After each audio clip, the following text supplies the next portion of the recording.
Hi hello welcome back to ஜெடிக்கி kitchen. இன்றைக்கி ரொம்ப சூப்பராக தீபாவளிக்கு செய்யக்கூடிய ஒரு 6 ஸ்நாக்ஸ் ரெசிபி தான் ஷேர் பண்ணியிருக்கேன். இது ரொம்ப ஈஸியாக இருக்கும். ஃபஸ்ட்டு நான் முறுக்கு ரேஷன் புழுங்கல் ரெசிபி பண்ணியிருக்கேன். ரெண்டாவது பாசிப்பருப்பு வச்சு ரிப்பன் பக்கோடா பண்ணியிருக்கேன். மூணாவது தேங்காய் லட்டு பண்ணியிருக்கேன். இதுவுமே ரொம்ப ஈஸியாக செஞ்சிடலாம். நாலாவதாக கஸ்டர்ட் பவுடர் வச்சு ஒரு 10 நிமிஷத்தில் செய்யக்கூடிய ஒரு அல்வா பண்ணியிருக்கேன். இது ரொம்ப டேஸ்ட்டாக இருக்கும். ரொம்ப ஈஸியாகவுமே செஞ்சுருக்கலாம். அஞ்சாவதாக 1 கப்பு ரவை வச்சு செய்யக்கூடிய ரவை ரசகுல்லா எப்படி பண்ணலான்னு பார்க்கலாம். இதுவுமே ரொம்ப டேஸ்ட்டாக இருக்கும். ரொம்ப ஈஸியாகவுமே செஞ்சிடலாம். ஆறாவது ரவை வச்சு ரவை பர்ஃபி எப்படி பண்ணலான்னு பார்க்கலாம். இதுவுமே ரொம்ப டேஸ்ட்டாக இருக்கும். ரொம்ப ஈஸியாக பண்ணிடலாம்.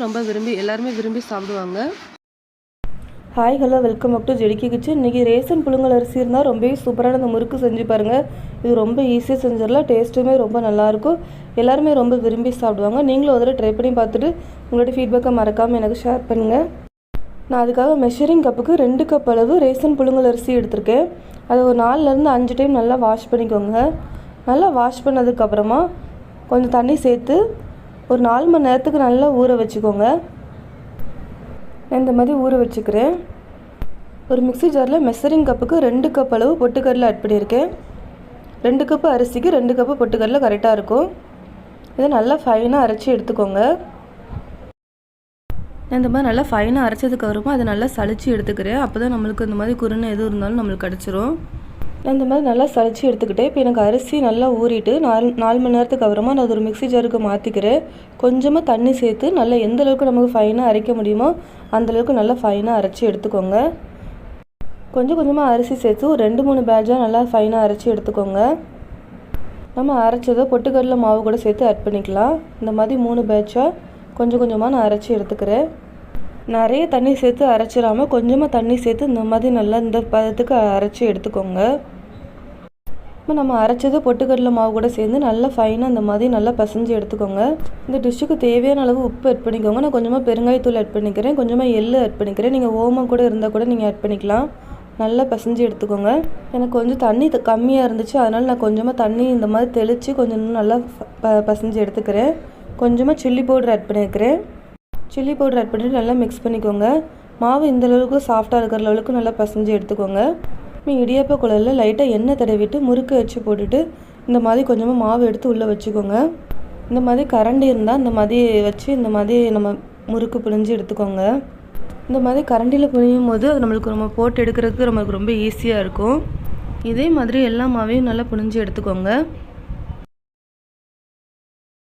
ஒரு பேனில் தேவையான அளவு எண்ணெய் ஊற்றி நல்லா எண்ணெயை நல்லா காய வச்சுக்கோங்க. இந்த மாதிரி நம்ம புழிஞ்சு வச்சுருக்க முறுக்கு இந்த மாதிரி போட்டு எடுத்துக்கோங்க.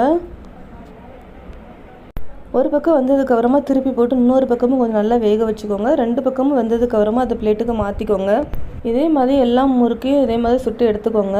இந்த முறுக்குக்கு நம்ம மாவு பிசைகிறப்ப நம்ம சூடான எண்ணெயோ எதுவுமே சேர்க்க தேவையில்லை. சேர்க்காமலே நம்மளுக்கு முறுக்கு நல்லா பொறுன்னு நல்லா டேஸ்ட்டாக கிடைக்கும். ரேஷன் அரிசியில் நம்ம ரொம்பவே சூப்பராக இந்த மாதிரி முறுக்கு செஞ்சு எடுக்கலாம். அதுவும் ரொம்ப ஈஸியாகவே. நீங்களும் ஒரு தடவை இந்த ரெசிபி ட்ரை பண்ணி பாருங்கள். ட்ரை பண்ணி பார்த்துட்டு உங்களுடைய ஃபீட்பேக்கை மறக்காமல் எனக்கு ஷேர் பண்ணுங்கள். இந்த ரெசிபி பிடிச்சிருந்தால் லைக் பண்ணுங்கள். நீங்களும் ட்ரை பண்ணி பார்த்துட்டு உங்களுடைய ஃபீட்பேக்கை மறக்காமல் எனக்கு ஷேர் பண்ணுங்கள். இன்றைக்கி 1 கப்பு பாசிப்பருப்பு இருந்தால் அதை வச்சு ரொம்ப சூப்பரான ஒரு ரிப்பன் பக்கோடா எப்படி பண்ணலான்னு பார்க்கலாம். அது ரொம்ப டேஸ்ட்டாக இருக்கும். ரொம்ப ஈஸியாக செஞ்சிடலாம். நீங்களும் ஒரு தடவை இந்த மாதிரி ட்ரை பண்ணி பாருங்கள். நான் அதுக்காக மெஷரிங் கப்புக்கு 1 கப் அளவு நான் பாசிப்பருப்பு எடுத்திருக்கேன். பாசிப்பருப்பு குக்கரில் சேர்த்து ஒரு 2-3 டைம் நல்லா தண்ணி வச்சு நல்லா வாஷ் பண்ணிக்கோங்க. குக்கர் கொஞ்சம் பெரிய குக்கராக எடுத்துக்கோங்க. அப்போ தான் நம்மளுக்கு தண்ணி பொங்கி வெளியே வராமல் இருக்கும். நான் 1 கப் அளவு பாசிப்பருப்புக்கு ஒரு 3 கப் அளவு தண்ணி நான் ஆட் பண்ணிக்கிறேன். மெஷரிங் கப்புக்கு 3 கப் அளவு தண்ணி ஆட் பண்ணிக்கோங்க. தண்ணி ஆட் பண்ணதுக்கப்புறமா குக்கரை மூடி போட்டு ஒரு 4 விசில் வர்ற வரைக்கும் கொஞ்சம் நல்லா வேக வச்சுக்கோங்க. 4 விசில் ப்ரெஷர் நல்லா ரிலீஸ் ஆனதுக்கப்புறமா ஓப்பன் பண்ணிக்கலாம். நம்மளுக்கு இந்த மாதிரி நல்லா குக்காகி கிடச்சிட்டு இப்போ ஒரு கரண்டியில் மத்து வச்சு இந்த மாதிரி நல்லா மசிச்சு எடுத்துக்கோங்க. நான் அந்த கரண்டியை வச்சு இந்த மாதிரி நான் நல்லா மசிச்சு எடுத்துக்கிட்டேன். நான் இப்போது 1 கப்பு பாசிப்பருப்புக்கு ஒரு 4 கப் அளவு நான் அரிசி மாவு எடுத்திருக்கேன். நீங்கள் கடையில் வாங்குகிற பாக்கெட் அரிசி மாவுனா கூட நீங்கள் யூஸ் பண்ணிக்கலாம். இனி வேக வச்ச பாசிப்பருப்பையும் உள்ளே ஆட் பண்ணிக்கோங்க. எல்லா பாசிப்பருப்பையும் ஆட் பண்ணிவிட்டு நல்லா மிக்ஸ் பண்ணி எடுத்துக்கோங்க. நான் இந்த மாதிரி நல்லா மிக்ஸ் பண்ணி எடுத்துக்கிறேன். நான் கொஞ்சமாக ஓமம் ஆட் பண்ணிக்கிறேன். இது வயிற்று பிரச்சனைக்கு ரொம்ப நல்லது. அதனால் நான் ஓமம் ஆட் பண்ணிக்கிறேன். இந்த டிஷ்ஷுக்கு தேவையான அளவு உப்பு ஆட் பண்ணிக்கோங்க. நான் இன்றைக்கி 1.5 ஸ்பூன் மட்டும் நான் சில்லி பவுடர் ஆட் பண்ணிக்கிறேன். உங்கள் காரத்துக்கு தகுந்த மாதிரி பார்த்து ஆட் பண்ணிக்கோங்க. கடைசியாக கொஞ்சமாக நான் வெள்ளை எள்ளு ஆட் பண்ணிக்கிறேன். எள்ளு ஆட் பண்ணி பண்ணோம்னா நல்லா டேஸ்ட் நல்லாயிருக்கும். நல்லா மிக்ஸ் பண்ணி எடுத்துக்கோங்க. நான் மாவு இந்த அளவுக்கு சாஃப்டாக இருக்கிற அளவுக்கு நான் மிக்ஸ் பண்ணி எடுத்துக்கிறேன். இனிமேல் இடியாப்ப குழலில் ரிப்பன் பக்கோடா அச்சு போட்டுக்கோங்க. இந்த மாதிரி கொஞ்சமாக மாவு எடுத்து குழலில் போட்டுக்கோங்க. நமக்கு பிணியும் போது இந்த மாதிரி நம்மளுக்கு கிடைக்கும். ஒரு அகலமான கடாயில் எண்ணெயும் நல்லா சூடு பண்ணி எடுத்துக்கோங்க. இந்த மாதிரி பிழிஞ்சு எடுத்துக்கோங்க. அகலமான கடாயாக இருந்தால் தான் கொஞ்சம் நல்லா வசதியாக இருக்கும். இன்னும் கொஞ்சம் நல்லா வேகட்டும். ஒரு பக்கம் வந்ததுக்கு அப்புறமா திருப்பி போட்டு இன்னொரு பக்கமும் நல்லா வேக வச்சுக்கோங்க. 2 பக்கமே நல்லா வெந்ததுக்கு அப்புறமா நம்ம அதை பிளேட்டுக்கு மாற்றிக்கலாம். இதே மாதிரி எல்லா மாவையும் சுட்டு எடுத்துக்கோங்க. இது ரொம்ப ஈஸியாக செஞ்சிடலாம். ரொம்ப கஷ்டமாலாம் இருக்காது. பிகினர்ஸ் கூட ரொம்ப ஈஸியாக செஞ்சிடலாம். நீங்களும் ட்ரை பண்ணி பார்த்துட்டு உங்களோட ஃபீட்பேக்கை மறக்காமல் எனக்கு ஷேர் பண்ணுங்கள். தேங்காய் இருந்தால் அதை வச்சு ரொம்ப சூப்பரான அந்த ஸ்வீட் செஞ்சு பாருங்கள். அது ரொம்ப டேஸ்ட்டாக இருக்கும். ரொம்ப ஹெல்த்தியானது கூட. ரொம்பவே ஈஸியாக செஞ்சிடலாம். நான் அதுக்காக ஒரு 1.25 கப் அளவு துருவின தேங்காய் எடுத்திருக்கேன். தேங்காயை துருவி எடுக்கிறதுனா எடுத்துக்கலாம். இல்லைனா சின்ன சின்னதாக கட் பண்ணி மிக்சியில் போட்டு நல்லா கோர்ஸாக அரைச்சி கூட எடுத்துக்கலாம். தேங்காயில் இருக்க ஈரப்பதம் போகிற வரைக்கும் கொஞ்சம் நல்லா வதக்கி விட்டுக்கோங்க. 1.25 கப்பு தேங்காய்க்கு 3/4 கப்லேருந்து 1 கப்பு வரைக்கும் வெல்லம் எடுத்துக்கோங்க. ஒரு 1/4 கப்பு தண்ணி சேர்த்து வெல்லத்தை நல்லா கரைச்சி எடுத்துக்கோங்க. வெல்லம் நல்லா கரைஞ்சதுக்கு அப்புறமா அது ஒரு பேனில் இந்த மாதிரி வடிகட்டிக்கோங்க. அப்போ தான் வெல்லத்தில் தூசி எது இருந்தாலும் அது நம்மளுக்கு ஈஸியாக வந்துடும். வெல்லம் நல்லா கொதிக்கட்டும். கொஞ்சம் கொதி வந்ததுக்கப்புறமா லைட்டாக இந்த மாதிரி கையில் எடுத்து இப்படி தொட்டு பாருங்கள். ஒரு கம்பி இந்த மாதிரி பிரேக் ஆகணும்.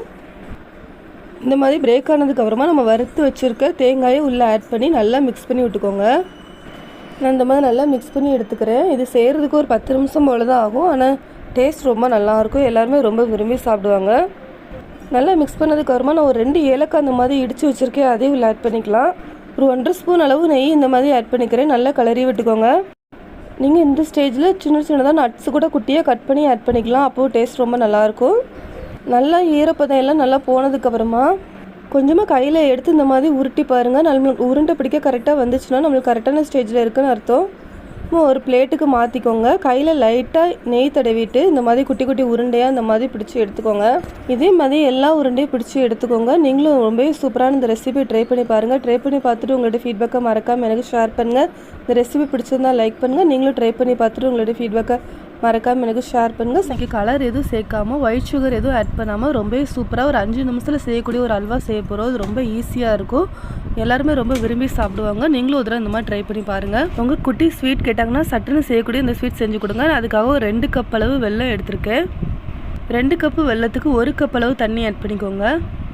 நான் கஸ்டர்ட் பவுடர் எடுத்திருக்கேன். நான் வெண்ணிலா ஃப்ளேவர் கஸ்டர்ட் பவுடர் எடுத்திருக்கேன். நம்ம எந்த கப்பில் வெல்லம் எடுத்தோமோ அந்த கப்புக்கு 1 கப் அளவு கஸ்டர்ட் பவுடர் ஆட் பண்ணிக்கோங்க. ஒரு 2 கப் அளவு தண்ணி ஆட் பண்ணிக்கோங்க. கட்டி இல்லாத மாதிரி நல்லா கரைச்சி விட்டுக்கோங்க. வெல்லம் நல்லா கரைஞ்சதுக்கப்புறமா அதை நல்லா வடிகட்டிக்கோங்க. நம்ம வடிகட்டுறதுனால வெல்லத்தில் இருக்கிற சின்ன சின்ன தூசுகளும் வந்துடும். ஒரு பிஞ்ச் அளவு சால்ட் ஆட் பண்ணிக்கோங்க. அப்போ தான் ஸ்வீட்டோட டேஸ்ட்டும் நல்லாயிருக்கும். அதுக்காக நம்ம சால்ட் ஆட் பண்ணிக்கிறோம். இப்போ நம்ம கரைச்சி வச்சுருக்க கஸ்டர்ட் பவுடரை அந்த வெள்ளை தண்ணி கூட ஆட் பண்ணிக்கோங்க. நல்லா மிக்ஸ் பண்ணி விட்டுக்கோங்க. ஒரு 2லேருந்து 3 நிமிஷம் தான் ஆகும். அதுக்குள்ளேயே நல்லா திக்காக ஆரம்பிச்சிடும். இந்த மாதிரி நல்லா கண்ணாடி பதத்துக்கு வர ஆரம்பிச்சிடும். நான் அந்த ஸ்டேஜில் ஒரு 2 ஸ்பூன் மட்டும் நெய் ஆட் பண்ணிக்கிறேன். இப்போ நல்லா மிக்ஸ் பண்ணி விட்டுக்கோங்க. இப்போ நம்மளுக்கு அல்வா கொஞ்சம் நல்லா திக்காகிட்டு நான் இந்த ஸ்டேஜில் 1 ஸ்பூன் மட்டும் நெய் ஆட் பண்ணிக்கிறேன். கொஞ்சமாக நான் முந்திரி இந்த மாதிரி சின்ன சின்னதாக கட் பண்ணி வச்சுருக்கேன். அதையும் உள்ள ஆட் பண்ணிக்கிறேன். இப்போ நம்ம சேர்த்துருக்க நெய்லாம் நல்லா பிரிஞ்சு வர ஆரம்பிச்சிட்டு பேனில் கொஞ்சம் கூட ஒட்டாமல் வரும். இந்த ஸ்டேஜில் நான் ஒரு பேனில் ஃபஸ்ட்டே கொஞ்சம் நெய் தடவி வச்சுருந்தேன். அது கூட இப்போ ஆட் பண்ணிக்கலாம். அப்போ தான் நம்மளுக்கு நல்லா ஒட்டாமல் வரும். நீங்கள் எந்த பாத்திரத்தில் செட் பண்ண வைக்கணும்னு நினைக்கிறீங்களோ அந்த மாதிரி பாத்திரத்தில் செட் பண்ணி எடுத்துக்கோங்க. நல்லா சூடு ஆறுனதுக்கப்புறமா லைட்டாக ஃப்ரிட்ஜில் வச்சு எடுத்துக்கோங்க. சீக்கிரமே நம்மளுக்கு ரெடி ஆயிரும். கட் பண்ணுறதுக்கு முன்னாடி ஓரங்கள் மட்டும் லைட்டாக இந்த மாதிரி எடுத்து விட்டுக்கோங்க. இப்போ நம்மளுக்கு ரொம்ப சூப்பரான அல்வா ரெடி ஆகிட்டு நீங்களும் இந்த மாதிரி ட்ரை பண்ணி பாருங்கள். உங்கள் குழந்தைங்க ஸ்வீட் கேட்டாங்கன்னா டக்குன்னு 5 நிமிஷத்தில் செய்யக்கூடிய இந்த ஸ்வீட் செஞ்சு கொடுங்க. எல்லாருமே ரொம்ப விரும்பி சாப்பிடுவாங்க. நீங்களும் ட்ரை பண்ணி பார்த்துட்டு உங்களோட ஃபீட்பேக்கை மறக்காமல் ஷேர் பண்ணுங்கள். அந்த ரெசிபி பிடிச்சிருந்தால் லைக் பண்ணுங்கள். நீங்களும் ட்ரை பண்ணி பார்த்துட்டு மறக்காமல் உங்களோட ஃபீட்பேக் எனக்கு ஷேர் பண்ணுங்கள். சப்ஸ்கிரைப் பண்ணி hi hello welcome back to ஜெடிக்கி கிச்சன். இன்றைக்கி ரவை வச்சு ரசகுல்லா மாதிரி ரொம்ப சூப்பரான ஒரு ஸ்வீட் எப்படி பண்ணலான்னு பார்க்கலாம். நான் அதுக்கு 1 டம்ளர் ரவை எடுத்திருக்கேன். ரவையை கொஞ்சம் நல்லா வறுத்துக்கோங்க. கலர் சேஞ்ச் ஆக வேண்டாம், கொஞ்சம் லைட்டாக வறுத்துக்கோங்க. லைட்டாக வறுத்ததுக்கப்புறமா நான் ஒரு 2 டம்ளர் பால் ஆட் பண்ணியிருக்கேன். காய்ச்சின பால் தான் ஆட் பண்ணியிருக்கேன்.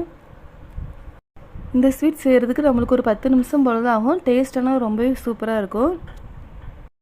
பால் ஆட் பண்ணதுக்கப்புறமா நல்லா மிக்ஸ் பண்ணி விட்டுக்கோங்க. இப்போ நான் ஒரு 1/4 டம்ளர் சுகர் ஆட் பண்ணியிருக்கேன்.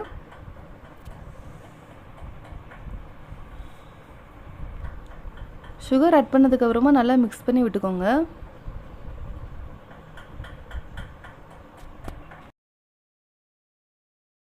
நான் ஒரு 2 ஸ்பூன் போல் நெய் ஆட் பண்ணியிருக்கேன். நெய் ஆட் பண்ணதுக்கப்புறமா நல்லா மிக்ஸ் பண்ணி விட்டுக்கோங்க. இந்த ரவை வந்து இந்த பேனில் கொஞ்சம் கூட ஒட்டாமல் வரும், அந்தளவுக்கு நல்லா மிக்ஸ் பண்ணி விட்டுக்கோங்க. கை பொறுக்கிற சூடு வந்ததுக்கப்புறமா நம்ம கொஞ்சம் சின்ன சின்ன உருண்டையாக உருட்டி எடுத்துக்கிறேன். உங்களுக்கு என்ன ஷேப் வேணுமோ நீங்கள் அந்த ஷேப் யூஸ் பண்ணிக்கலாம். நான் எல்லா ரவையுமே அந்த மாதிரி உருண்டையாக உருட்டி எடுத்துக்கிட்டேன். ரொம்ப அழுத்தம் கொடுத்து உருட்டாமல் ஓரளவு சாஃப்டாக நல்லா உருட்டி வச்சுக்கோங்க. நான் ஒரு 3/4 டம்ளர் சுகர் எடுத்திருக்கேன். 1 டம்ளர் தண்ணி ஆட் பண்ணியிருக்கேன்.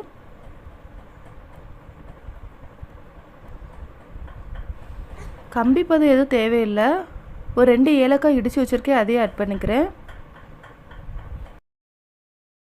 கொஞ்சமாக குங்குமப்பூ ஆட் பண்ணியிருக்கேன், ஆப்ஷனல் தான்.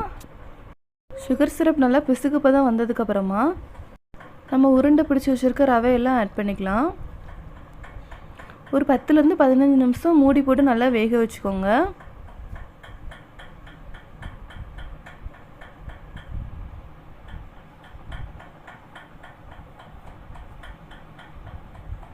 பத்து நிமிஷத்துக்கு அப்புறமா நம்ம கேஸ் ஆஃப் பண்ணிக்கலாம். இப்போ நம்மளுக்கு ரொம்பவே சூப்பரான ரவா ரசகுல்லா கிடச்சிட்டு, நீங்களும் இந்த மாதிரி ட்ரை பண்ணி பாருங்கள். ட்ரை பண்ணிவிட்டு எனக்கு கமெண்ட் பண்ணுங்கள். என்னோடய சேனல் சப்ஸ்கிரைப் பண்ணிக்கோங்க ஃப்ரெண்ட்ஸ். தேங்க்யூ. 1 கப்பு ரவை இருந்தால் ரொம்பவே சூப்பரான ரவா பர்ஃபி எப்படி பண்ணலான்னு பார்க்கலாம். இது ரொம்ப டேஸ்ட்டாக இருக்கும், ரொம்ப ஈஸியாகவுமே செஞ்சிடலாம். எல்லாருமே ரொம்ப விரும்பி சாப்பிடுவாங்க. இது ரொம்ப சாஃப்டாகவுமே இருக்கும். நீங்களும் அதில் இந்த மாதிரி ட்ரை பண்ணி பாருங்கள்.